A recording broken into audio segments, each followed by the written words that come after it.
अंधार झाला फार दिवा पाहिजे ह्या देशाला जिजाऊंचा शिवा पाहिजे माझा शिवरायांना मानाचा मुजरा। ह्या देशात ह्या महाराष्ट्रात सगळं खोटा इतिहास पेरला गेलाय असं का? पहिल्या तासात मराठीची मॅडम येते आणि म्हणती ये रे पावसा तुला देतो पैसा। दुसऱ्या तासात इंग्रजीची मॅडम येते आणि म्हणती रेन रेन गो अवे। म्हणजे एक मॅडम येते आणि म्हणती पावसा पावसा ये आणि दुसरी म्हणती पावसा पावसा निघून जा। नेमकं आम्ही करायचं काय? साच खोटा इतिहास ह्या मराठी लोकांच्या डोक्यात पेरला गेलेला आहे। कोणी म्हणतं की भवानी मातेने शिवरायांना तलवार दिली होती, खरं तर राष्ट्रमाता राजमाता जिजाऊंनी त्यांच्या नगदी पैशानं विकत घेऊन तलवार दिली होती। आणि वेंकुजराय आणि शिवरायांनी भांडण नव्हते केले, खरं तर तुम्ही त्यांच्या घरातल्या त्यांच्या मित्राला त्यांच्या भावालाच तुम्ही शत्रू बनविलं।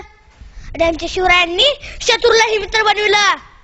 जो अफजल खानला मारलं गेलता तो प्रतापगडाच्या पहिल्या पायथ्याला कबर बांधली गेलती का की आमचे शिवराय शत्रूलाही मित्र मानतात आणि तुम्ही मित्रालाही शत्रू बनविलं।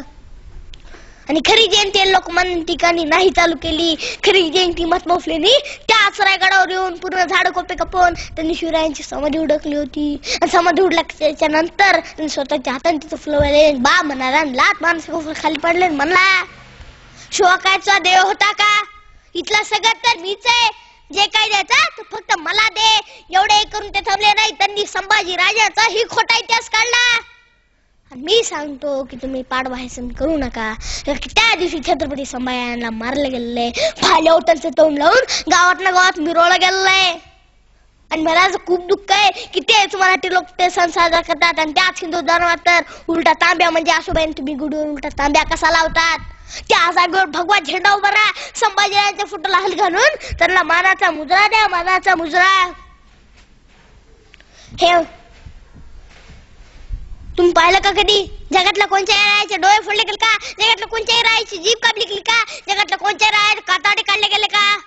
ते असते तर फक्त छत्रपती संभाजीराजे। त्यांनी असा मृत्यू का स्वीकारला का की औरंगजेब म्हणत होता माझ्या सैन्यामधला कोण आहे तुझ्याकडून सगळ्या किल्ल्याची खजान्याची चावी देऊन टाक। म्हणून छत्रपती संभाजींना ते चाव्या पण दिल्या नाही, सांगितलं नाही का की छत्रपती शिवाजीराजांनी ते कष्टाने घामाने किल्ले कमवलेले होते। आणि शेवटी औरंगजेबालाही वाईट वाटलं। औरंगजेब म्हणला ए संभा तेरी पहचान केले कुछ तो दे मुझे। तेव्हा संभाजीराजांना बोलायला तर जीभ नव्हती, बघायला तर डोळे नव्हते, ऐकायला कान आणि हलवायला तोंड होतं।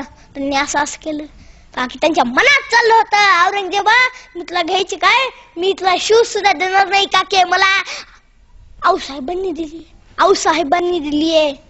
आणि मराठी लोक पोपट्यासारखे झाले, पोपट्यासारखे। कुणी म्हणलं गुढीपाडवा सण साजरे करा, ते साजराच करायला लागले। असाच एक पोपट एका पिंजऱ्यात होता, ते सगळ्यांना राम राम घालायचा। एका दिवशी त्या घरातली मालकीन मेली, खूप लोक जमा झाले, ते त्यांनाच राम राम घालायला लागला। मग माणूस आला त्या कानात म्हणला की आज आपल्या घरातली मालकीन मेली आहे, राम राम घालायचा नसतो। मग असेच 5 वर्ष निघून गेले। 5 वर्षानंतर एक पाहुणा घरी आला आणि पाहुण्याला माहित होतं की पोपट सांगायला राम राम घालतो। 5 वर्षाच्या नंतर ते पाहुणा त्या पोपटाला म्हणतो 5 वर्षाच्या नंतर राम राम पोपट मागा। तो पोपट उत्तर देतो की आज आमच्या घरातली मालकीन मेली, राम राम घालायचा नसतो। ते पोपट तरी 5 वर्षापूर्वी घोकत आलता, पण मराठी लोक 300 वर्ष झाले तेच घोकत आले। मी आतापासून काय लहानपणीपासून गुढीपाडवा सण साजरा करत नाहीत, मोठं होऊन कुणाला करू पण देणार नाही। खोटा इतिहास मातीत घालून खरा इतिहास पेरणार। मी अशा हजारो गोष्टी सांगू शकतो।